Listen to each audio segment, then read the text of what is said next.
بطول باش و پنہا شو ازی عصر کہ در آغوش شبیر بگیری، اے مسلمان عورت بطول بن جا، زہرا بن جا، اور اس عصر سے پنہا ہو جا، چھپ جا، علیحدہ ہو جا، تاکہ تیرے آغوش میں حسین جیسا بچہ پیدا۔ یہ پہلا ہے حجاب سیگریگیشن۔ میں نے ضیاء الحق صاحب سے کہا تھا، کیونکہ ان کی شورا میں شمولیت کی، میں نے جو ہے دعوت قبول کر لی، مشورہ دینا ہے۔ میں اپنے مسجد کے ممبر سے بھی مشورے بھی دیتا ہوں، تنقیدیں بھی کرتا ہوں۔ جیسے انگریزی کا محاورہ right from the horse's mouth, تو right into the horse's ears کچھ کہا جا سکے تو اچھی بات ہے۔ میں نے ان سے کہا آپ نے پی آئی اے کو ڈرائی کر دیا، شراب بند کر دی، اچھا کام ہے، بہت عمدہ کیا۔ دنیا تو یہی کہے گی نا کہ دقیانوسی ہے، چلیے۔ لیکن یہ ایئر ہاسٹسز جو جاتی ہیں کرو کے ساتھ اور دو ہفتے باہر رہتی ہیں، یہ کون سے اسلام کی؟ عورت محرم کے بغیر حج کو نہیں جا سکتی، محرم کے بغیر عمرے کے لیے نہیں جا سکتی، اور یہ قانون تھا پاکستان۔ میں نے کہا آپ عورت کو نہیں جانے دیتے حج کے لیے، حالانکہ وہ ادھیڑ عمر کی ہوتی ہے، عموماً بوڑھی ہوتی ہے۔ ہمارے یہاں جوانی میں کون کرتا ہے حج؟ بہت شاش۔ یہ تو آپ کو نظر آئے گا جاوا، سماٹرا، انڈونیشیا، ملائیشیا، وہاں سے جوان جوڑے نکاح کے بعد پہلا کام حج۔ ہمارے ہاں سے تو بڈھے ٹھہرے گئے ہوئے ہوتے، اور پہلے زمانے میں تو ان کو رخصت کر دیتے تھے کہ بس رخصت ہی ہو جائیں گے، واپس نہیں آئیں گے۔ تو میں نے کہا یہ کون سا اسلام ہے؟ خاموش، چپ۔ میں نے کہا یہ ناشتے کی ٹرے اور کھانے کی ٹرے مرد نہیں رکھ سکتے سر۔ میرے خلاف باقاعدہ خواتین نے جلوس دی، جب میں نے پردے کی بات کی۔ گورنر سندھ کی بیوی جو ہے اس نے لیڈ کیا، میں طالبہ کیا کہ ان کی ٹیلی ویژن کے اوپر جو ہے ان کا سامنے آنا بند کیا جائے۔ ٹھیک ہے، بدا الاسلام غریبا ویسعود کما بدا فتوبى للغرباء۔ اسلام شروع ہوا تھا تو اسی حالت میں تھا کہ کوئی اس کو جانتا پہچانتا ہے، پھر جب اسلام غالب ہو گیا تو طاقتور کے تو سبھی دوست ہیں، سبھی پہچاننے والے ہیں، لیکن ان قریب اسلام پھر غریب ہو جائے۔ تو جو اسلام کی غربت کے ساتھ خود غریب ہو جائیں ان کے لیے مبارکباد۔ اسلام کا دامن نہ چھوڑے، چاہے انہیں کہا جائے کہ یہ تو بڑے ہی دقیانوس، بڑے کٹر لوگ ہیں۔ میں نے اس زمانے میں چیلنج کیا تھا، مجھے بتاؤ کیا فرق واقع ہوتا؟ آپ کہیں گے عورتوں کو اگر ہم گھر میں بٹھائیں تو ہماری اکانومی سفر کرے گی، آدھی ہماری جو ہے لیبر وہ کام نہیں کرے گی۔ میں نے کہا where there's a will there's a way۔ Cottage industry کا انتظام کرو، گھروں میں بیٹھ کر کام کرو۔ دوسری جنگ عظیم کے دوران ایک بڑا علاقہ تھا دلی میں جس کا ہر گھر کارخانہ بنا ہوا تھا، کرخندار۔ یہ ایک قوم کا نام پڑ گیا، کرخندار۔ چھوٹی چھوٹی مشینیں لگی، کہیں بٹن بن رہے ہیں، کہیں بکسوئے بن رہے ہیں، کہیں نکریں سل رہی ہیں، کہیں پینٹیں سل رہی ہیں، کہیں جو ہے کرتے سل رہے ہیں، قمیضیں۔ صبح کے وقت ٹرک آیا، خام مال دے گیا، شام کو آیا، تیار مال لے گیا۔ عورت نہ گھر سے نکلی نہ باہر گئی، اس نے یہ کام کاٹیج انڈسٹری۔ اسی طریقے سے ایسے یونٹ بناؤ انڈسٹریل جس میں عورتیں کام کریں، عورتیں سپروائز کریں، ورکنگ آورز کم رکھو تاکہ وہ اپنے گھر کا کام بھی کرو۔ عورتوں کے ہسپتال میں عورتیں مرد، عورتیں مریض، عورتیں ڈاکٹر، عورتیں مریض، عورتیں نرسز۔ مردوں کے ہسپتال میں فیمیل نرسز کا کیا کام ہے؟ کیا میل نرسز نہیں ہوتے؟ اور کیا آرمی کے اندر جو فارورڈ یونٹس ہوتے ہیں کہ جو جاتے ہیں محاذ کے اوپر، ان میں کوئی عورت نرس جاتی ہے؟ میل نرسز جاتے ہیں، حالانکہ سب سے زیادہ نرسنگ کی ضرورت وہاں ہوتی ہے۔ کسی کا بازو اڑ گیا ہے، کسی کی ٹانگ اڑ گئی ہے، کسی کی پیٹ میں آ کر کسی بم کا ٹکڑا جو ہے لگایا، تڑیاں باہر نکلی ہوئی ہیں، تو نرسنگ سب سے زیادہ وہاں ضروری ہے۔ وہاں تو فیمیل نرسز نہیں ہوتی، میل ہوتی۔ سیگریگیشن، سیگریگیشن، سیگریگیشن، یہ آگ اور پانی کا ملاپ تو بڑا سب سے بڑا فرق۔ لونڈیوں کے مسئلے کی وضاحت، سوال نمبر 1، اکبر علی صاحب ہے، یہ اکبر علی بیگ۔ قرآن مجید سورۃ المومنون کی آیت نمبر 5-6 کا ترجمہ یہ ہے جو اپنی شرمگاہوں کی حفاظت کرتے ہیں بجز اپنی بیویوں کے یا ان عورتوں کے جو ان کے قبضے میں ہیں، یعنی لونڈیاں۔ اس میں ان پر کچھ ملامت نہیں۔ یہاں پر کون سی لونڈیاں مراد ہیں؟ کیا ان کا رواج آج کل ہے؟ کسی لڑکی کو پیسے دے کر خرید کر لونڈی بنانا تو اسلام میں سخت منع ہے، از راہ کرم تفصیل سے وضاحت کیجیے۔ دیکھیے، اسلام میں صرف ایک نوعیت کا غلام یا لونڈی جائز ہے، اور وہ ہے اگر جہاد فی سبیل اللہ ہو اور اس میں پی او ڈبلیوز کی حیثیت سے جو کہ کمبیٹنٹ جو کہ واقعتاً جنگ میں حصہ لینے والے ہیں، مرد اور عورتیں، جن کو آج کل پی او ڈبلیو بنا لیا جاتا ہے کہ وہ جو ہیں پرزنرز آف وار، ان کو اسلام نے اجازت دی ہے کہ بجائے اس کے کہ مستقل اس وہ کنسنٹریشن کیمپس میں پڑے رہے، وہ اس میں ان کو اسلامی معاشرے کے اندر جذب کرنے کے لیے ان کو تقسیم کر دیا جائے لوگوں کے اندر۔ یہ ہے در حقیقت اس کی غرض و قائد۔ اور وہ بھی ایسا ہو سکتا ہے کہ کہیں مبادلے کے اندر اگر شکل بہتر بن سکتی ہو تو اس کو بھی اجازت ہے، کہیں اگر زر فدیہ لے کر چھوڑ دینے میں کوئی قباحت نہ ہو تب بھی اس کی اجازت ہے. یہ سورہ محمد صلی اللہ علیہ وسلم کی آیت جو ہے اس کے تحت ہم پڑھ چکے ہیں. لیکن فرض کیجیے کوئی شکل ممکن نہیں ہے تو پھر کیا کریں؟ انہیں کنسنٹریشن کیمپس کے اندر رکھیں. وہ تو گویا کہ ایک مستقل لائبلٹی بھی آپ پر ہو گئی، اور نمبر 2 یہ کہ ان کی اپنی زندگی اب نارمل ہو گئی. اس کی بجائے ان کو نارمل سوسائٹی میں جذب کرنے کا طریقہ یہ ہے کہ کلاس 2 سٹیزنز کی حیثیت سے وہ مسلمانوں میں اس معاشرے میں دے دیے جائیں. اس طرح کی جو خواتین ہوں گی ان کے ساتھ تعلق جو ہے جنسی وہ جائز ہے. یہ لونڈیاں جو اس طریقے سے لونڈی بنی ہو اس کی فروخت بھی جائز تھی. کسی آزاد مرد یا عورت کو پکڑ کر لونڈی یا غلام بنا لینا حرام مطلق ہے. یعنی جو کیا تھا انہوں نے امریکنز نے کہ افریقہ سے پکڑ کر لوگوں کو جو ہے وہ جال ڈالا اور آدمی کو لیا اور لے کر لے گئے اور زنجیروں میں جکڑ کر امریکہ میں لے گئے اور پھر انہیں غلام بنا کر رکھا. یہ حرام مطلق ہے. اسلام کی تاریخ اس نوع کے کسی بھی غلط حرکت سے بالکل پاک ہے، خالی ہے. صرف جنگ کے اندر، اور اس کا بھی میں نے آپ کو بتا دیا کہ یہ سارے اگر اس میں آپشنز نہیں ہیں تو پھر یہ کہ آپ انہیں غلام بنا سکتے ہیں اور ان کی پھر فروخت بھی ہو سکتی ہے. یہ ہے جو میرے علم میں ہے. باقی کسی کو خامخواہ آپ نے خرید لیا اور کسی کو پکڑ کر کسی آزاد کسی مرد یا عورت کو اور زبردستی لے جا کر کے بھیجا، یہ تو بالکل حرام مطلق ہے، بہت بڑا جرم ہے. یہ ضمنی سوال ایک صاحب نے کر دیا ہے کہ نکاح ان لونڈیوں سے بھی کرنا ہوگا. نہیں، نکاح لازمی نہیں ہے لونڈیوں کے ساتھ. نکاح تو کر لیا تو پھر تو زوجہ ہو گئی، وہ علیحدہ کیٹیگری کہاں رہی.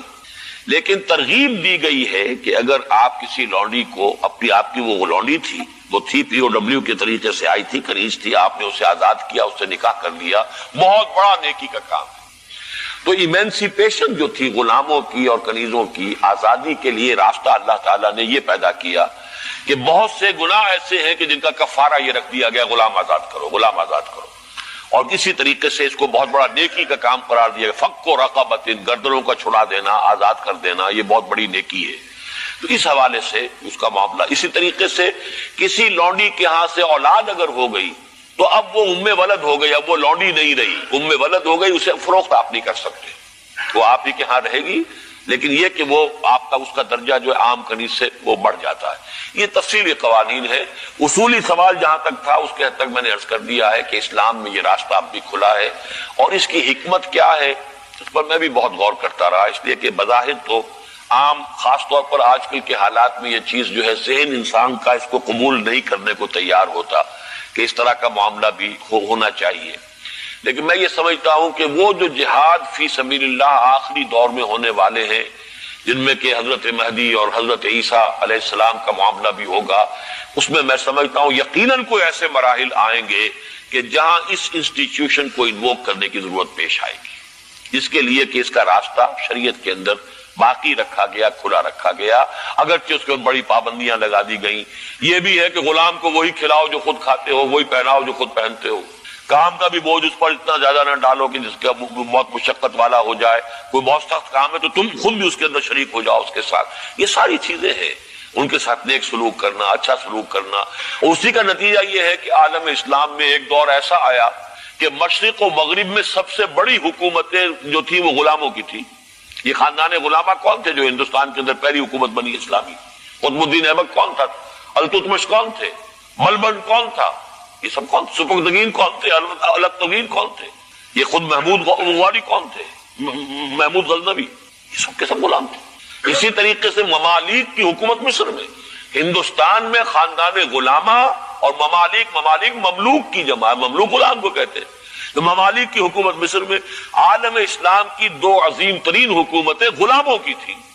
اس لیے کہ غلاموں کو وہ سٹیٹس دیا اسلام نے اتنے اونچے، اور ایسے ایسے غلام جو اتنے بڑے اساتذہ بن گئے کہ شہزادے ان کی جوتیاں سیدھی کرنے کو اپنے لیے فخر سمجھ رہے ہیں. اس لیے کہ عالم دین بن گئے، اتنا بڑا علم انہوں نے حاصل کر لیا کہ اب وہ جو شہزادے جو ہیں وہ ان کی خدمت کر رہے ہیں. تو اسلام نے اس کے لیے بڑا حکیمانہ انداز اختیار کیا ہے.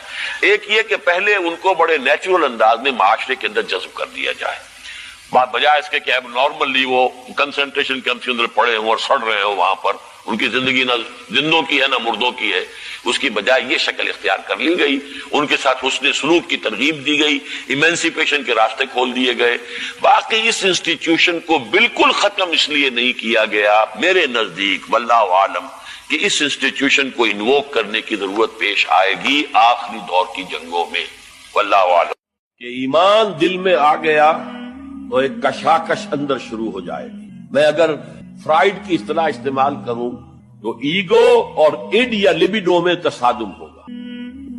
آپ کے نفس کی خواہش کچھ اور ہے، ایمان کہتا ہے غلط، کشاکش ہوگی کہ نہیں؟ یہ اندرونی جہاد ہے اپنے نفس کے خلاف۔ جیسے فرعون نے کہا تھا الیس لی ملک مصر وہذہ الانہار تجری من تحتی، کیا میں بادشاہ نہیں ہوں مصر کا؟ مصر کی حکومت میری نہیں ہے، اور کیا یہ ساری نہریں جو ہے میرے نظام کے تحت نہیں چل رہی؟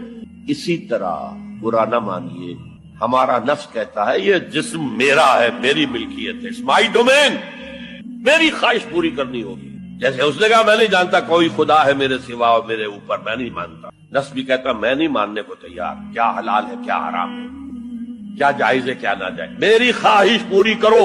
اس کے خلاف جہاد، یہ پہلی منزل کا جہاد۔ اور آپ کو معلوم ہے 3 منزلہ عمارت ہے، تو بلند ترین تو ہے تیسری منزل، اہم ترین ہے پہلی منزل۔ پہلی منزل بنے گی تو دوسری بنے گی، دوسری ہوگی تو تیسری بنے گی۔ پہلی منزل یہ ہے اور اہم ترین یہ ہے۔ اسی لیے مولانا روم نے کہا نفس ماں ہم کم ترس فرعون نیست، میرا نفس بھی فرعون سے کم نہیں ہے، لیکن ایراعون نیست، اس کے پاس لاؤ لشکر تھا، اس نے زبان سے بھی کہہ دیا تھا انا ربکم الاعلی، میں ہوں خدا۔ میرا نفس بیچارہ اس کے پاس کوئی لاؤ لشکر نہیں، زبان سے تو یہ کچھ نہیں کہتا، اندر یہی کہتا میں بادشاہ ہوں اس وجود کا، میری مرضی۔ اسٹرگل اگینسٹ دس بیسر سیلف، ایک سیلف ہے اونچی سیلف، خودی، انا، ایگو، اور ایک ہے یہ بیسر سیلف، یمانی جبلتیں جو اندھی بہری ہیں، جو حلال اور حرام سے انہیں کوئی غرض نہیں، ان کے خلاف جہاد کرنا۔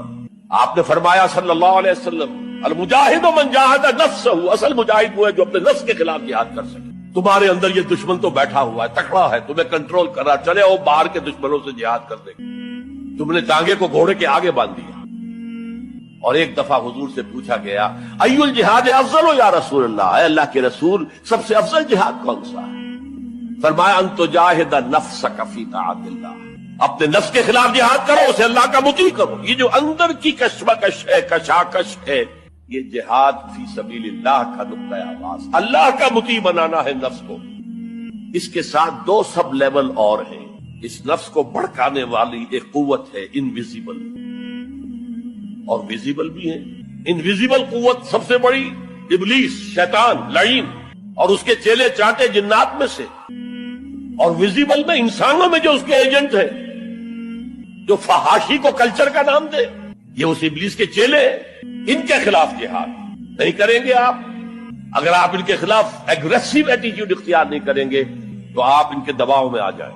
ان الشیطان لکم عدوا فاتخذوہ عدوا، اے لوگوں میں ختم ہو جائیں گے 1 بجے، یہ حدیث ہے صحیح۔ اور آپ نے فرمایا ویل للعرب من شر قد اقترب، عربوں کے لیے ہلاکت، عربوں کے لیے بربادی اس شر سے جو قریب۔ اور آج جس طرح انہوں نے ان کی تہذیب کو اختیار کر لی، دبئی جا کر دیکھی، بدترین مغربی معاشرہ جو ہے وہ دبئی کے اندر ہم نے قائم کر لیا۔ اب سعودی عرب اس راستے پر بڑھ رہا، اور اس کے بعد نمبر 2 پر جو ہے ہم پاکستانی۔ لیکن میں اس کے پہلی بات جو کہہ رہا ہوں وہ تو یقینی ہے، تو احادیث صحیحہ ہو، اگرچہ اس کے بعد پانسا پلٹے گا، پھر حضرت مہدی کا ظہور ہوگا، حضرت عیسیٰ کا نزول ہوگا، اور وہ گریٹر اسرائیل گریٹر گریو یارڈ بنے گا یہودیوں کا، ایک یہودی قتل ہوگا اور دفن ہوگا۔ یہ بات میں ہونا ہے، میں پہلی بات فرض کرتا ہوں، پانسا پلٹے گا جب پلٹے گا۔ ابھی جو سامنے ہے وہ کیا ہے؟ جس ملحمۃ العظمیٰ کہا حضور نے، جسے آرمیگیڈون کہتے ہیں عیسائی۔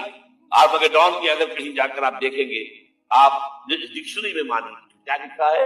A very big war which will be fought between the forces of evil and good before the end of this world۔ اس دنیا کے خاتمے سے پہلے خیر اور شر کی قوتوں کے درمیان بہت بڑی جنگ ہوگی۔ ارمجدون اسے کہتے ہیں عربی میں، اور ارمگڈون اسے کہتے ہیں، اور یہ بائبل کی آخری کتاب ہے جو اس میں کہ مکاشفات یوحنا، ریولیشنز آف سینٹ جان۔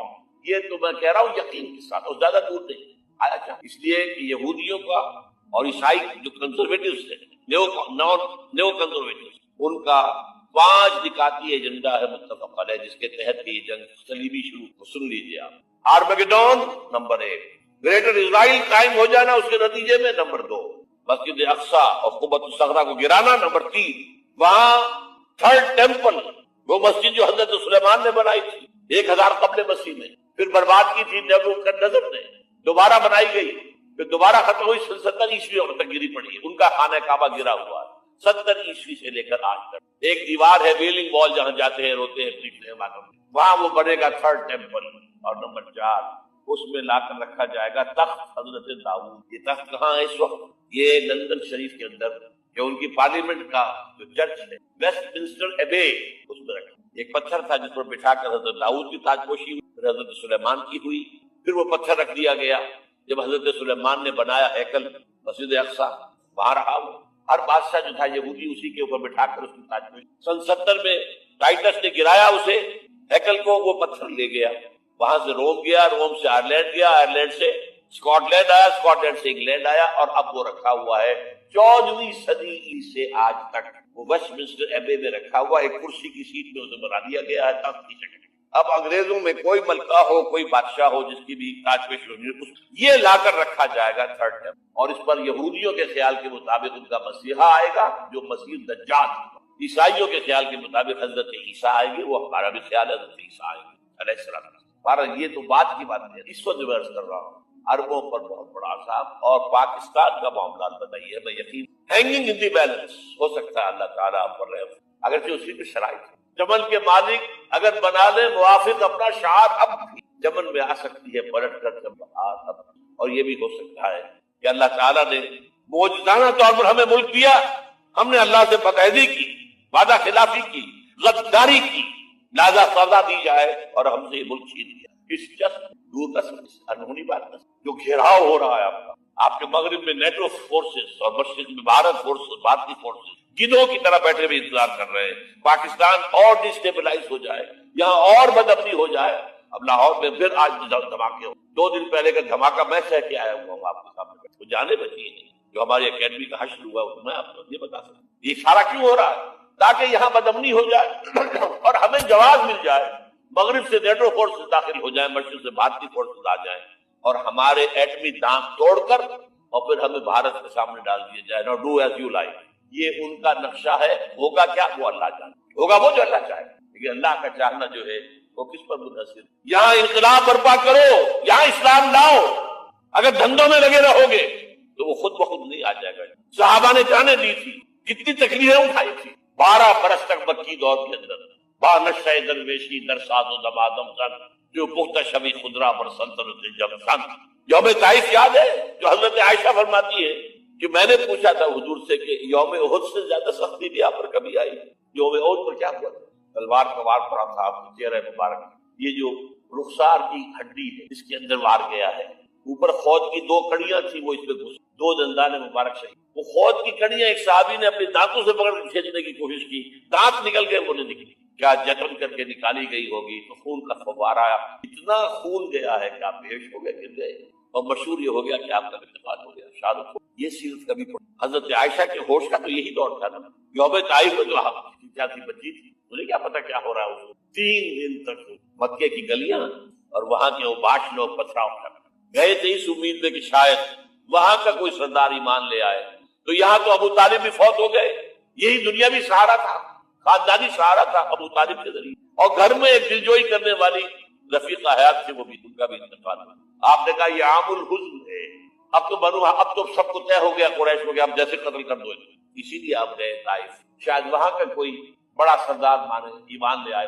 تو میں اپنا مرکز ادھر شفٹ کر۔ تینوں سے ملے ہیں، تینوں نے وہ جواب دیا، نکل جاؤ یہاں سے، میں تمہارے ساتھ بات بھی کرنے کو تیار ہوں۔ اچھا تمہارے سوا کوئی نہیں ملا تھا اللہ کو نبی بنا کر بھیجنے کے لیے؟ دیکھو جاؤ، میں بات نہیں کرنا چاہتا ہوں، ہو سکتا ہے میں بے عزتی کر بیٹھوں، واقعی تم اللہ کے نبی ہو تو میں مارا جاؤں گا، جاؤ جاؤ جاؤ۔ یہ سلوک محبت کے ساتھ، اور پھر چھوکروں ارچنز جنہیں آپ نے اشارہ کیا تھا، خبر لو پتھراؤ ہو رہا ہے، ساتھ میں ایک آدمی زید ابن حارثہ، اب سامنے سے پتھر آ رہے ہیں تو حضرت زید آگے آ جاتے ہیں، ڈھال بنتے ہیں، مجھے لے کے پتھر رجوع کر رہے ہیں، آپ پیچھے سے آ رہے ہیں، چاروں طرف سے تو ڈھال نہیں بن سکتا، جسم لہو لوہا، خون جا کر جوتیوں میں جم گیا ہے، جوتی اتر گئی، پھر وہاں سے باپ سے دعا مانگی، اللہم الیک اشکو ضعف قوتی وقلت حیلتی وہوانی علی الناس، اے اللہ تیری جناب میں فریاد لے کر آیا ہوں اپنے قوت کی کمی کا، اپنے وسائل کی کمی اور جو ذلت و خواری ہو رہی ہے لوگوں کے سامنے، الا من تکلنی، مجھے کس کے حوالے کر دیا، الا بعیدی یتجہمنی، یہ میرے اوپر ہجوم کر کے آج حملہ کرے، اور عدو من لگتا ہمرے، یہ دشمن کے حوالے میرا معاملہ کیا جو چاہے کرتے ہوئے،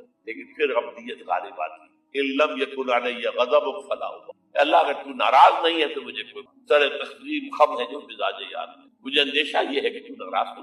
یہ تکلیف سینکڑوں صحابہ نے جانو کر احزاب کی جنگ میں فاقوں پر فاقے ہو اور ان فاقوں کی حالت میں خندق کھودنے کا حکم ملا ہے، لوگوں کی کمریں دوہری ہو رہی، پتھر باندھے ہیں اپنے پیٹوں سے اپنی چادروں کے ساتھ کس کر کمر دوہری، اور جب صحابہ کدالیں چلا رہے ہیں تو کیا کہہ رہے ہیں، نحن الذین بایعوا محمدا علی الجہاد ما بقینا ابدا اللہم لا عیش الا عیش الاخرہ، صحابہ کہتے تھے ہم وہ لوگ ہیں جنہوں نے محمد سے بیعت کی کہ جہاد کرتے رہیں گے جب تک جان میں جان نکل جائے تو بات اور جان ہے، چاہے ابھی بھوک سے کمر دوہری ہوئی جا رہی جان تو ہے۔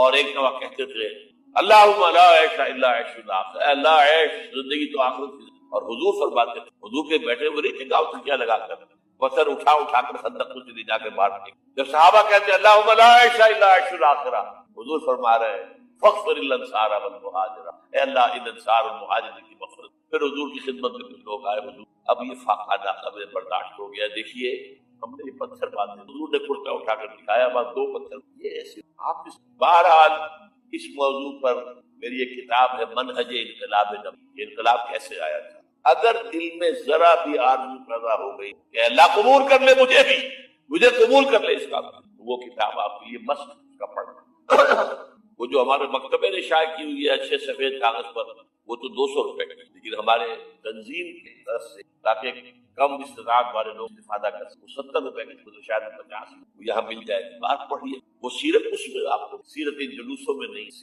سیرت ان ناطوں میں، کہاں کسی نے یہ واقعات آپ کو بتایا، منہج انقلاب نبی، پھر 5 چھوٹی کتابوں کا ایک سیٹ میں آپ کے لیے بنا کر لے گا، وہ بہت تھوڑی تعداد میں آج جمعے کے اندر جب لکھ گیا ہے، اکثر بہت تھوڑی تعداد میں رہ گیا، حب رسول کے تقاضے کیا، سوچا کریں، ہمارے حضور سے تعلق کی بنیادیں کیا ہے، سوچا کریں، رسول کامل 12 تقریریں میری ہیں جو پاکستان ٹیلی ویژن پر ہوئی تھی 1981، ربیع الاول کے 12 دنوں میں ایک تقریر ہو باہر، اور آج کے دور میں خاص طور پر جہاد کسے کہتے ہیں، جہاد کی حقیقت کیا ہے، حقیقت، اور یہ جو انقلاب کا پروسیس ہے اس کا اختصار کے ساتھ رسول انقلاب کا طریقہ انقلاب کیا تھا، یہ 5 کتابوں کا ایک سیٹ ہے، 150 روپے کا باہر مل جائے گا، آپ لینا چاہیں پڑھیں، سمجھیں، جو کچھ حضور سے محبت کے اظہار کر رہا ہے جس اس سے ہمارا تعلق ثابت ہو رہا ہے حضور سے۔ اب میں یہاں آپ کو اختصار سے بیان کرتا ہوں حضور کا طریقہ انقلاب کیا تھا، اختصار تفصیل سے کتابوں میں دیکھیے۔ نمبر 1 دعوت ایمان بذریعہ قرآن،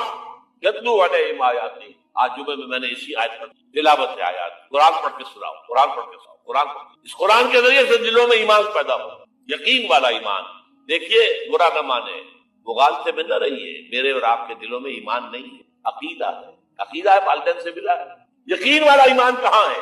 اپنے گریبان میں جھانکیے، اللہ آپ کو توفیق۔ کیا مجھے واقعی یقین ہے کہ مجھے مرنے کے بعد جی اٹھنا ہے؟ کیا مجھے یہ واقعی یقین ہے کہ اصل زندگی آخرت کی زندگی ہے؟ کیا مجھے واقعی یقین ہے کہ قرآن اللہ کا کلام ہے؟ ٹولی اپنے دلوں میں، اگر یقین ہوتا کہ اللہ کا کلام ہے تو آپ اس کو سمجھنے کے لیے عربی بھی نہ سیکھ سکتے، انگریزی آپ پڑھیں، اور پڑھی آپ نے ایسی کہ انگریزوں کو پڑھا دیں، کیا نہیں کیا، پی ایچ ڈیز کر رہے ہیں، کون سے فنون نہیں سیکھے، ڈاکٹر، اتنی عربی نہیں سیکھی، تمہارا دعویٰ ہے کہ تمہارا یقین تھا میری کتاب پر، اللہ پوچھے گا تمہارا سلوک کیا تھا میری کتاب کے ساتھ، تم نے پڑھا اس کو، سمجھا اسے سمجھنے کے لیے عربی سیکھی، تم جھوٹ بول رہے ہو، تمہارا کوئی ایمان نہیں تھا میری کتاب۔ ما آمن بالقرآن من استحل محارمہ، جنہوں نے سود کو اپنے پورے نظام کی جڑ بنیاد بنایا ہو، ان کا ایمان کوئی ہے اللہ پر؟ حضور فرماتے ہیں کہ جس شخص نے حرام کسی شے کو اپنے لیے حلال کر لیا اس کا کوئی ایمان نہیں۔ دوبارہ آج بھی کرنا ہے تو دوبارہ ایمان پیدا کر، ایمان، عقیدہ نہیں، ایمان، صرف لپ سروس، اقرار باللسان نہیں، جو لوگ آئے جن کے دلوں میں ایمان پیدا، ان کا تزکیہ، تطہیر فکر، تصفیہ قلب، تجلیہ روح، تزکیہ نفس، اندر کا باطن دھو دیا قرآن، کیوں بجاں در رفت جاں دیگر شبد، جاں تو دیگر شد جہاں دی، یہ قرآن جب کسی انسان کے اندر اتر جاتا ہے، اس کے اندر کے مکمل اوور ہالنگ، مکمل صفائی، دماغ کی صفائی غلط نظریات سے، دل کی صفائی غلط نیتوں سے، غلط ارادوں سے۔ نمبر 3، انہیں جمع کرو، طاقت بناؤ بیعت کے ذریعے سے۔ حضرت عبادہ ابن ثابت فرماتے ہیں بایعنا رسول اللہ صلی اللہ علیہ وسلم، متفق علیہ روایت ہے، مسلم شریف بخاری شریف دونوں، ہم نے بیعت کی تھی اللہ کے رسول سے، علی السمع والطاعۃ، جو حکم دے گے مانیں گے، اطاعت کریں گے، فی العسر والیسر، چاہے آسانی ہو چاہے مشکل ہو، فی البشر منشد والمکر، چاہے طبیعت آمادہ ہو چاہے اپنی طبیعتوں پر جبر کرنا پڑے، وعلی اثرۃ علینا، اور اس پر چاہے ہمارے علاوہ کسی کو آپ ترجیح دے دیں، ہم پر امیر بنا دیں، ہم یہ نہیں کہیں گے یہ نووارد ہے اور آج آپ اس کو ہم پر امیر بنا رہے ہیں، ہم آپ کے پرانے جانشین نہیں، it will be your prerogative, آپ کا اختیار ہوگا جسے چاہے امیر بنا دیں، وَعَلَىٰ نُنَازِلُ الْأَمْرَ أَهْلَهُ، اور جنہیں امیر بنائیں گے ان سے جھگڑیں گے نہیں، وَعَلَىٰ نَقُولَ بِالْحَقِّ أَيْنَمَا كُنَّا لَا نَخَافُ فِي اللَّهِ لَوْمَةَ لَائِمٍ، ہاں جہاں بھی ہوں گے حق بات کہیں گے، ضرور مشورہ ضرور دیں گے، کسی کے روب سے، کسی کی درد سے، استہزاء کے خوف سے ہم اپنی زبان بند نہیں۔ یہ بیعت تھی صحابہ سے، اور یہ متفق علیہ روایت ہے۔ آج رونے کا مقام نہیں ہے، کوئی مذہبی جماعت اس بنیاد پر قائم نہیں ہے سوائے تنظیم اسلامی۔ اتنی لمبی حدیث، complete constitution of an Islamic revolutionary party, حزب اللہ کے مکمل جو ہے اساس موجود ہے۔ بیعت تو پرانے زمانے کی باتیں ہیں، آج تو اور طرح کی جماعتیں بنی۔ چوتھا مرحلہ کیا تھا؟ جب تک طاقت کافی نہ ہو، تمہیں ستائیں تو مار کھاؤ، جوابی کارروائی کوئی نہ کرنا، you have to buy time, ابھی تمہاری تعداد بہت کم ہے، اگر تم وائلنٹ ہو جاؤ گے ختم کر دیے جاؤ گے، کچل دیے جاؤ گے، چاہے وہ تمہارے ٹکڑے کر دیں، کوئی جوابی کارروائی نہیں۔ خباب بن الارت رضی اللہ تعالیٰ عنہ کا واقعہ تو ہے، آج میں جمعے میں بھی سنا چکا، بلایا گیا، آؤ خباب، آ گئے، ان کی نگاہوں کے سامنے دہتے ہوئے انگارے زمین بچھائے گئے، اتارو کرتا، لیٹ جاؤ ان پر، کھال جلی، چربی پگھلی، انگارے ٹھنڈ۔ اب ایسا شخص ہو، اگر اسے اجازت ہو تو دو چار کو مار کر مرے گا نا، مجھے روسٹ کرنے چلے ہیں، زندہ کباب بنانے چلے ہیں، ڈیسپریٹ انسان ایک دو کو مار کر مرتا ہے، اجازت نہیں۔ کفو ہے دیا کو ہاتھوں کے یہ سیرت کی یہ موتی کہاں سے؟ منہج انقلاب نبی، اعلیٰ ایڈیشن لیجیے، اللہ ہمت دے، سفید کاغذ یہ چھپا ہوا ہے، اس پر نیوز پیپر سستا ہے، حال کوئی پڑھے تو ملے گا نہیں۔ البتہ جب تیار ہو گئے، تعداد کافی ہو، تزکیہ ہو چکا ہے، دل میں کوئی آرزو نہیں ہے سوائے اللہ کی رضا اور آخرت کی فلاح، شہادت ہے مقصود و مطلوب مومن، نہ مال غنیمت نہ کشمت، تب اب آخری مرحلہ شروع، جنگ۔ بادشاہ درویشی در ساز و دمادم زن، 12 سال مکے میں درویشی، دعوت، نصیحت، تبلیغ، واعظ۔ کوئی پاگل کہہ گیا ٹھیک ہے، کسی نے گالی دی، جواب میں دعائیں دی، کسی نے پتھراؤ کیا، جواب میں پھول پیش کی۔ یہ درویشی درویشی درویشی۔ مدینے میں آنے کے بعد صرف 6 مہینے آپ نے لیے ہیں، 3 کام کیے، مسجد نبوی کی تعمیر، مہاجر اور انصار، بھائی بھائی مواخات، اور نمبر 3 یہودی 3 قبیلے تھے، انہیں جکڑ لیا ایک معاہدے کے اندر 20 سال بنی۔ اس کے بعد آپ نے چھاپے مار دستے بھیجنے شروع کر دیے۔ جنگ حضور نے شروع کی ہے، قریش نے نہیں کی۔ یہ ہم مغربی پروپیگنڈے کے لیے کہتے رہے گے، نہیں، ہم نے تو دفاعی جنگ لڑی تھی، حضور نے تو دفاعی نہیں تھی۔ حضور کا تو فرض تھا دین کو نافذ کرنا، قائم کرنا۔ وہ باطل نظام کے سردار میں بیٹھے مکے کے اندر، فقاتلوا اولیاء الکفر، یہ جو اولیاء ہے، ائمۃ الکفر، قاتلوا ائمۃ الکفر، یہ سب کچھ تھا۔ بہرحال اس کے بعد جنگ شروع، اوپر اپ اینڈ ڈاؤن بھی تھے۔ بدر میں اللہ نے بہت بڑی یوم الفرقان، احد میں ڈسپلن کی تھوڑی سی کمزوری ہوئی تو اللہ نے سزا دی، معاف نہیں کیا، کنڈول نہیں، فتح ہو گئی تھی، اللہ کا وعدہ پورا ہو گیا۔ 50 تیر انداز جہاں کھڑے کیے تھے حضور نے، یہاں سے ہرگز نہ ہلنا، چاہے تم دیکھو کہ ہم سب قتل ہو گئے اور پرندے ہمارا گوشت نوچ کر کھا رہے، تب بھی یہاں سے نہیں ہلنا۔ لیکن وہاں کیا ہو گیا، ڈفرنس آف اوپینین، وہ تو حضور نے شکست کی صورت میں کہا تھا نا، یہ تو فتح ہو گئی ہے۔ لیکن جو لوکل کمانڈر تھے وہ کہتے ہیں مت کھلو، چھوڑ کر چلے گئے، 50 میں سے 35 چلے گئے، 15 رہ گئے۔ وہ خالد بن ولید کی وہ قابی آنکھ نے دیکھ لیا، وہ مورچہ خالی ہے، شکست ہو چکی۔ پھر کوہ احد کا چکر لگا کر آ کر جب پیچھے سے حملہ کیا، 70 سال اللہ تعالیٰ نبیوں سے بھی اور آپ کے نبی ساتھی وہ معاملہ یہ کرتا ہے کہ پہلے خوب ٹھوک بجا کر دیکھا ہے، ایک دم نصرت نہیں آتی۔ یوم طائف کے بعد حضور کے لیے ذاتی طور پر نصرت آ گئی، کلائمیکس ہو چکا تھا، تو دعا میں آپ کو سنا چکا ہوں۔ پھر یہ ہوا ہے کہ جب آپ نکلے ہجرت کے لیے، گھر کا اگر جو محاصرہ تھا لیکن کوئی دیکھ ہی نہیں سکتا، غار ثور میں چھپے ہوئے ہیں، تو اس غار کے دہانے پر پہنچ گئے، لیکن یہ وہاں کچھ کبوتری نے انڈے دے دیے اور کچھ جو ہے جالا بنا ہوا، تو ابو جہل نے کہا تمہارا دماغ خراب ہے، اس غار سے تو پہنچ سکتا ہے۔ سراقہ آیا ہے پکڑنے کے لیے، اس کے گھوڑے کے پاؤں جو ہے وہ دھسے کئی دفعہ دیکھ کے اللہ نے اور غزوہ احزاب کے بعد امت کے لیے یہ کہہ دیا گیا وبشر المؤمنین واخری تحبونها نصر من اللہ وفتح قریب. اب تمہارا کلائمیکس جو تھا آزمائش کا وہ پورا ہو, اب اللہ کی طرف سے خوشخبری سنا دو صلی اللہ علیہ وسلم. اب فتح کری, صلح حدیبیہ فتح ہوئی, کو فتح قرار دیا. غزوہ خیبر میں اتنی بڑی جو ہے فتح ہوئی. پھر سن 8 میں یا الحق وذهب الباطل ان الباطل. یہ راستہ اختیار کرنا ہوگا. اگر تو حضور کے پروانوں میں نام لکھوانا ہے, پروانے کا کام تو جل جانا ہے نا, شمع محمدی کے پروانے بننا دعویٰ کرنا آسان کام ہے, بننا تو بہت مشکل. یہ راستہ اختیار کرنا. دعوت ایمان بذریعہ قرآن, تنظیم بذریعہ بیعت, تزکیہ بذریعہ قرآن. پھر پیسو ریزسٹنس, جب تک طاقت کافی نہ ہو کوئی جوابی کارروائی نہیں. کیپ یور ہینڈز فولڈڈ کفو احتیاط. اور پھر جب طاقت کافی ہو ٹکرا جاؤ. با نشہ درویشی در ساز و دمادم زن جو پختہ شبی خدرا بر سلطنت جم زم. اب ٹکراؤ. آج اس کا ایک بدل ہے. دو طرفہ جنگ کی بجائے یک طرفہ جنگ بھی آج چل رہی ہے. اگر آپ کا تعداد کافی ہے, کمیٹڈ لوگ ہیں, جان دینے کو تیار ہیں, شہادت مطلوب مقصود اور جماعت ہے, ڈسپلن ہے, تو آئیے میدان میں, بلاک کیجئے, گھیراؤ کیجئے, گولیاں چلے سینوں پر کھائیے. بالآخر فوج سرنڈر کرے. جیسے نظام مصطفیٰ کی تحریک میں بریگیڈیئر محمد اشرف گوندر نے لاہور میں کہہ دیا تھا بس اب ہم مزید فائرنگ نہیں کرتے کہ جماعت تیار ہو, نیت درست, تزکیہ نفس ہوتا ہو, منظم ایک امیر کے ساتھ بیٹھ کر کے اس کے حکم پر عمل ہو رہا ہو. اگر یہ راستہ اختیار کرے اللہ آپ کو توفیق, آپ کو ہمت دے. اور یہ اللہ پر احسان نہیں, اگر اللہ آپ کو اس کے لیے قبول, اس کا احکام اب اس کا اپنے اوپر ہے. یمنون علیک نصرهم قل لا تمنوا علی اسلامکم. اے نبی یہ بدو آپ پر احسان کر رہے ہیں کہ اب ایمان لے آئے, اسلام لے آئے. اسے کہہ دیجیے میرے اوپر اپنا احسان نہ, بل اللہ یمن علیکم ان ہداکم للایمان. اللہ کا احسان مانو کہ اس نے تمہیں ہدایت دی. منت بنے کہ خدمت سلطان ہمیں کن. تم بادشاہ کے اوپر اپنا احسان نہ کرو کہ تم بادشاہ کی خدمت کر رہے ہو. منت شناس ازو کہ بخدمت میں داشت کر, اس کا احسان مانو کہ اس نے تمہیں اپنی خدمت کے لیے قبول کر لیا. شہنشاہ ارض و سما ہمیں قبول کر لے, ہمارا تن من دھن لگ جائے. اللہ تعالیٰ شہادت کی موت دے دے جس کے لیے حضور نے تمنا کی ہے. پتہ نہیں آپ کو معلوم ہے کہ نہیں, ایسی زوردار حدیث لوزدت ان اقتل فی سبیل اللہ ثم احیا ثم اقتل ثم احیا.